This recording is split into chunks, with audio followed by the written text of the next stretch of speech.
आइए आज हिंदी व्याकरण में शब्द पर हम लोग चर्चा करते हैं। इसके पहले वर्णमाला हम लोगों ने पढ़ी थी, लेकिन वर्णमाला के बाद आता है शब्द। हम लोग शब्द पर चर्चा करते हैं, शब्द आखिर है क्या।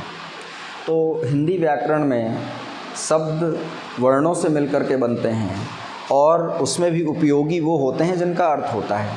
ये कहा जा सकता है कि शब्द भाषा की वो छोटी से छोटी इकाई है जिसका कोई अर्थ होता है और वो वर्णों से मिलकर के बनता है, या वर्णों से मिलकर के बनने वाली भाषा की वह छोटी से छोटी इकाई जिसका कोई अर्थ हो, क्या कहलाते हैं? शब्द कहलाते हैं।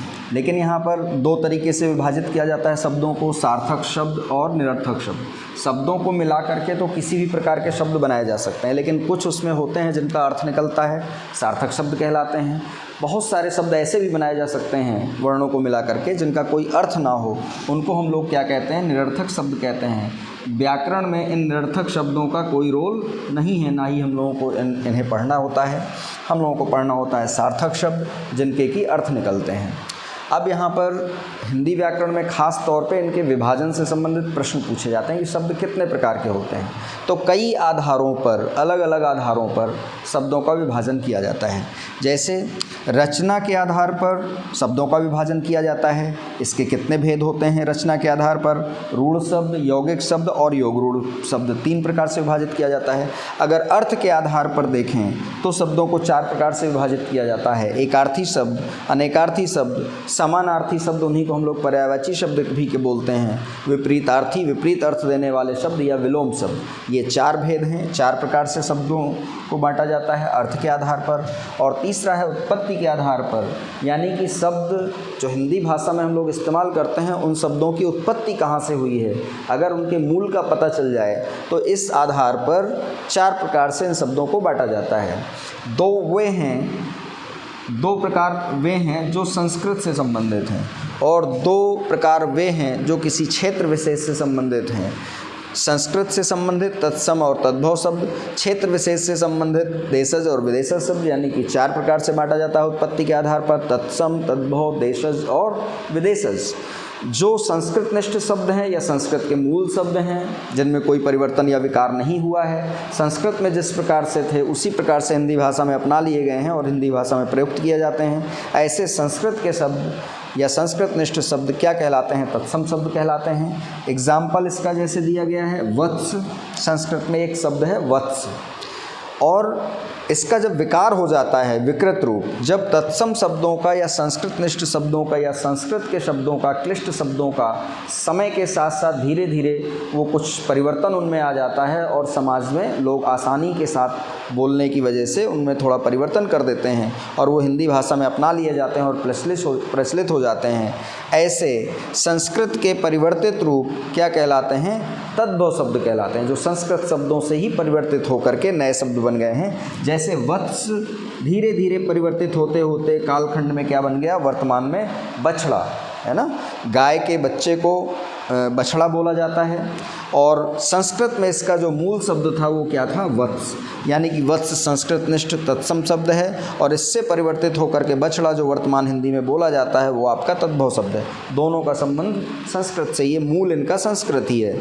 देशज और विदेशज, देशज किसी क्षेत्र विशेष में प्रचलित या बोले जाने वाले शब्द होते हैं जिनकी उत्पत्ति का कुछ भी पता नहीं चलता है, जिनकी उत्पत्ति का कुछ भी पता नहीं होता है, ये किस भाषा से उत्पन्न हुए हैं, इनका मूल क्या है, मूल शब्द कहाँ पर हैं, ये अगर ढूंढने का प्रयास करें तो कहीं पर मिलते नहीं हैं किसी भाषा में, बट इस्तेमाल होते हैं। हिंदी भाषा में भी ऐसे ही बहुत सारे शब्द इस्तेमाल होते हैं जिनको हम लोग देशज शब्द के रूप में जानते हैं। एग्जाम्पल के रूप में जैसे लिखा हुआ है फुनगी, थैला, गाड़ी, और ऐसे बहुत ही अनेकानेक शब्द हैं जिनका इस्तेमाल किया जाता है किसी क्षेत्र विशेष में, और उनकी उत्पत्ति का, मूल का पता नहीं चलता है कहाँ पर हुआ है। विदेशज शब्द दूसरी भाषा के या विदेशों में उत्पन्न शब्द जो दूसरी भाषा के हैं, दूसरे मूल के हैं, दूसरे देशों के हैं, वहाँ पर प्रचलित हैं, लेकिन हिंदी भाषा में अपना लिए गए हैं और हम उन शब्दों को हिंदी भाषा में प्रयुक्त करते हैं, यूज करते हैं, कहलाते हैं विदेशज शब्द। जैसे कि औरत, ये दूसरी भाषा का शब्द है, हम लोग बोलते हैं। तोप दूसरी भाषा का शब्द है, हम लोग बोलते हैं, अपना लिया गया है हिंदी में, एज इट इज़, वैसा का वैसा। रिक्शा जापानी भाषा का शब्द है, दूसरे देश का है, वहाँ का शब्द है और हम लोग अपना लिया है हिंदी भाषा में, हम लोग बोलते हैं। ठीक है। इसी प्रकार से एक बहुत ही महत्वपूर्ण विभाजन है, ये तो आपका इम्पॉर्टेंट है ही, इसमें खास तौर पे रचना के आधार पर रूढ़, यौगिक, योग रूढ़ शब्द ये सब एग्जाम्स में आते हैं, पूछे जाते हैं। जैसे रूढ़ शब्द हमने बताया था, इसके एग्जाम्पल्स क्या हैं, लोटा, पानी, ये सब क्या है, रूढ़ शब्द हैं। इनके सार्थक खंड अगर करेंगे तो सार्थक खंड नहीं होंगे, अर्थ नहीं निकलेगा। अगर इनको तोड़ा जाए तो जो खंड होंगे उनका अर्थ कुछ भी नहीं निकलेगा। यौगिक शब्द क्या होते हैं, यौगिक शब्द दो दो शब्दों को मिला करके बनाए जाते हैं और ख़ास तौर पे इनका कोई भिन्न अर्थ नहीं होता है, शब्दार्थ से भिन्न कोई अर्थ नहीं होता है। और दो शब्दों को अगर तोड़ेंगे तो उनके सार्थक विभाजन हो जाएंगे, जैसे घुड़सवार और विद्यालय। घुड़सवार को तोड़ेंगे, दो सार्थक खंड इसके हो जाएंगे। तो विद्यालय है, दो सार्थक खंड हो जाएंगे। घुड़सवार का अर्थ होता है घोड़े पर सवार व्यक्ति, यानी कि घोड़ा एक शब्द है, सवार सवारी करने वाला दूसरा शब्द है। दोनों शब्दों को तोड़ा जा सकता है और उसका कुछ ना कुछ अर्थ भी निकलेगा। इसी प्रकार है विद्यालय, विद्या आलय, विद्याधन आलय, विद्या माने विद्या और आलय माने होता है घर, यानी कि दो सार्थक खंड अर्थ देने वाले दो शब्दों में इसको तोड़ा जा सकता है। तो यौगिक शब्द दो सार्थक खंडों में तोड़े जा सकते हैं। योग रूढ़ शब्द क्या होते हैं, योग रूढ़ शब्द ऐसे शब्द होते हैं हिंदी भाषा में जिनका कोई भिन्न अर्थ होता है, शब्दार्थ से भिन्न कोई अर्थ होता है।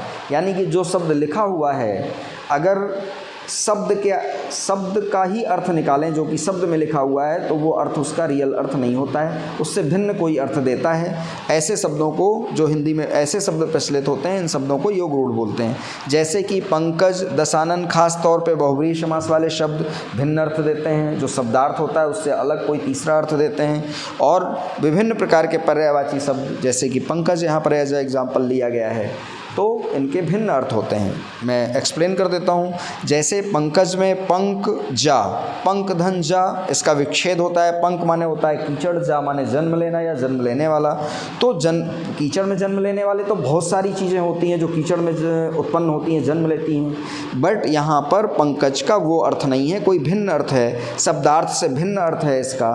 शब्द का अर्थ तो पंक जा है, पंक में जन्म लेने वाला, लेकिन शब्दार्थ से भिन्न अर्थ क्या है, कमल, क्योंकि कमल के पर्यायवाची के रूप में ही पंकज का इस्तेमाल किया जाता है। अर्थात ये क्या हुआ, योग रूढ़ शब्द हुआ, क्योंकि शब्दार्थ से भिन्न अर्थ है। इसी प्रकार से दशानन, दशानन में आपका 10 आनन या 10 मुख, इसका अर्थ होता है 10 मुख। तो ये तो बिल्कुल तय है कि दशानन का इस्तेमाल 10 मुख के लिए इस्तेमाल नहीं किया जाता है। दशानन शब्द हिंदी भाषा में जहाँ भी इस्तेमाल होगा वो किसके लिए इस्तेमाल होता है, रावण के लिए दशानन का इस्तेमाल किया जाता है। यानी कि यहाँ पर भी शब्दार्थ से, शब्द का अर्थ तो है 10 मुख या 10 आनन, लेकिन शब्दार्थ से भिन्न रावण के लिए इस्तेमाल किया जाता है। अर्थात ये भी क्या है, योग रूढ़ शब्द है। इसके बाद एक बहुत ही महत्वपूर्ण है विकार के आधार पर। विकार का मतलब होता है परिवर्तन, विकार का अर्थ होता है परिवर्तन, अर्थात वे शब्द जिनमें परिवर्तन होता है या परिवर्तन नहीं होता है। किसके आधार पर, लिंग वचन कारक के आधार पर, या लिंग वचन कारक और पुरुष के आधार पर बहुत सारे ऐसे शब्द हैं जिनमें परिवर्तन होता है, और बहुत सारे शब्द ऐसे हैं हिंदी भाषा के जिनमें परिवर्तन नहीं होता है या विकार नहीं होता है। कुछ शब्द ऐसे पाए जाते हैं जिनमें विकार होता है, विकारी शब्द कहलाते हैं। बहुत सारे शब्द ऐसे होते हैं जिनमें विकार उत्पन्न नहीं होता है। लिंग परिवर्तित कर दीजिए, वचन परिवर्तित कर दीजिए, कारक परिवर्तित कर दीजिए, पुरुष परिवर्तित कर दीजिए, लेकिन उनमें कोई परिवर्तन नहीं होगा, वो अविकारी या अव्यय शब्द कहलाते हैं। अब विकारी शब्द जिनमें परिवर्तन होता है, परिवर्तन पाया जाता है लिंग वचन कारक और पुरुष के आधार पर, वो 4 प्रकार के होते हैं: संज्ञा शब्द, सर्वनाम शब्द, क्रिया शब्द और विशेषण शब्द। अविकारी शब्द या अव्यय शब्द भी इनको बोलते हैं जिनमें कोई परिवर्तन लिंग वचन कारक और पुरुष के आधार पर नहीं पाया जाता है। वो भी 4 प्रकार के होते हैं, वो हैं क्रिया विशेषण, संबंध बोधक, समुच्चय बोधक और विस्मयादि बोधक। इसी पर पूरी व्याकरण टिकी होती है। इनको बहुत ही डिटेल में पढ़ना होता है, एक एक टॉपिक का विस्तार से वर्णन किया जाता है। तो अभी के लिए फ़िलहाल इतना ही है, आगे हम लोग चर्चा करेंगे। Thank you so much.